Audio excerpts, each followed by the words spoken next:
Assalamualaikum warahmatullahi wabarakatuh. Waalaikumsalam warahmatullahi wabarakatuh. Perkenalkan, nama saya Ahbapa Wasutrisno. Saya kuliah di STKIP Kusuma Negara, jurusan Prodi Olahraga. Baik, di sini saya akan mewawancara bersama Ibu Neng Opa selaku guru SDN Babakan 03 Cilengsi. Baik, Baik Ibu, saya ada tema mencegah bully di sekolah untuk mewujudkan lingkungan belajar yang aman dan nyaman. Dan di sini saya ada beberapa pertanyaan untuk Ibu selaku guru SD. Baik, pertanyaannya, mengapa kasus bully di sekolah masih sering terjadi meskipun sudah ada aturan yang melarangnya? kasus bully ini sering terjadi di sekolah. Yang pertama karena peserta didik itu sendiri kurang rasa empati, saling menghargai juga kurang, lemahnya pengawasan, dan juga mereka itu terkontaminasi dengan berbagai konten di media sosial. Itu adalah salah satunya. Baik Ibu, pertanyaan selanjutnya, apa saja bentuk-bentuk bully yang paling sering terjadi di lingkungan sekolah? Yang sering terjadi itu misalnya fisik, dia mendorong temannya sampai jatuh atau bahkan memukul. Kalau dari omongan itu biasanya mengejek nama orang tua, itu sering sekali terjadi. Bahkan sering juga ada yang menyebarkan berita-berita tidak benar gitu, misalnya tentang temannya. Dan mereka itu menganggap bahwa bullying itu hanya candaan gitu. Bahkan hal itu sering sekali terjadi gitu ya, dari kelas 1 sampai kelas 6 gitu. Itu sungguh memprihatinkan. Baik, pertanyaan selanjutnya, apa dampak bully terhadap prestasi belajar dan kesehatan mental bagi para siswa? Dampaknya itu sangat sangat kurang baik ya, karena prestasi akan menurun. Kenapa? Anak itu dengan sering dibully sama temennya, otomatis dia akan merasa minder, rendah diri. Apa yang terjadi? Besoknya dia tidak mau sekolah. Setelah tidak sekolah, dia ketinggalan pelajaran. Nah, itu yang membuat nilai dia jadi menurun, prestasinya pun menurun, seperti itu. Bahkan ada juga anak yang memang mentalnya dia tidak kuat, dia itu ada yang mengarah ke depresi gitu. Bahkan ada, kita lihat berita-berita di televisi, itu ada yang mencoba bunuh diri dan lain-lain, seperti itu. Baik Ibu, pertanyaan selanjutnya, faktor apa yang menjadi penyebab utama terjadinya bully di sekolah? Faktornya yang pertama adalah rendahnya karakter ya, pendidikan karakter dari peserta didik itu sendiri.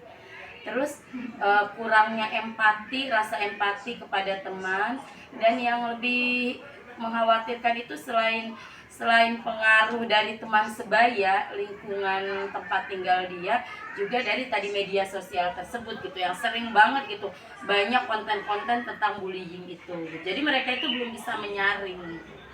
Baik Ibu, pertanyaan selanjutnya, siapa saja yang bertanggung jawab dalam mencegah bullying? Baik itu guru, orang tua siswa atau pihak sekolah. Jelaskan menurut Ibu. Kalau menurut saya semua orang itu bertanggung jawab ya. Dimana guru itu juga dia harus mengawasi dan memberikan pendidikan karakter sejak dini. Untuk orang tua tentu menanamkan nilai-nilai moral di lingkungan rumahnya gitu. Dan untuk sekolah juga membuat suatu komitmen bahwa di sekolah itu dilarang untuk melakukan pembulian. Baik Ibu, langkah apa yang dapat dilakukan sekolah untuk mencegah dan menangani kasus bully secara efektif?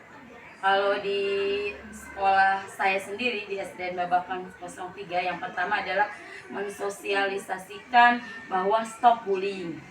Itu harus setiap hari Senin upacara itu selalu namanya pembina upacara mengingatkan agar tidak terjadi kasus bullying.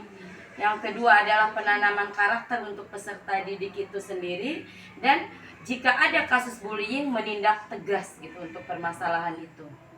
Dan bagaimana cara siswa membantu temannya yang menjadi korban bullying?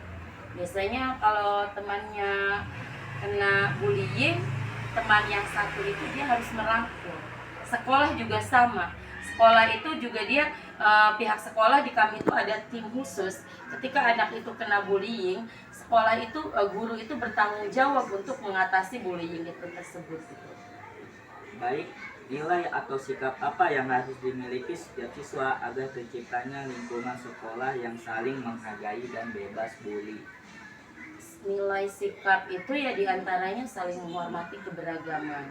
Di sekolah SD Babakan 03 itu bukan perkotaan ya, tapi semi kota gitu, dimana karena memang kawasan industri, bukan hanya dikuasai satu suku tapi beraneka ragam suku, jadi harus saling menghargai gitu. Jadi ditanamkan saling menghormati, menghargai, pendidikan karakter, dan ditanamkan rasa empati kepada teman itu seperti apa. Baik Ibu, pertanyaan terakhir. Apa komitmen yang dapat dilakukan mulai hari ini untuk menghentikan bully di sekolah? Di sekolah kami komitmennya adalah yang pertama adalah tidak melakukan bullying. Jika ada yang melakukan bullying, kami akan tindak lanjuti tentunya dengan sanksi ya. Selain itu juga kami menanamkan agar setiap siswa itu saling menghormati, menghargai, dan memiliki rasa empati. Dan kami juga selain poster-poster yang dipasang, kami juga sering parenting dengan orang tua bagaimana caranya agar pendidikan di sekolah dan orang tua itu balance. Jadi bagaimana caranya kita berkolaborasi agar kasus bullying ini tidak terjadi di sekolah kami. Baik Ibu, terima kasih. Mohon maaf jika saya mengganggu waktunya. Kurang lebihnya mohon maaf bila saya ada kesalahan kata ataupun sebutan yang kurang enak didengar bagi Ibu Neng Opa.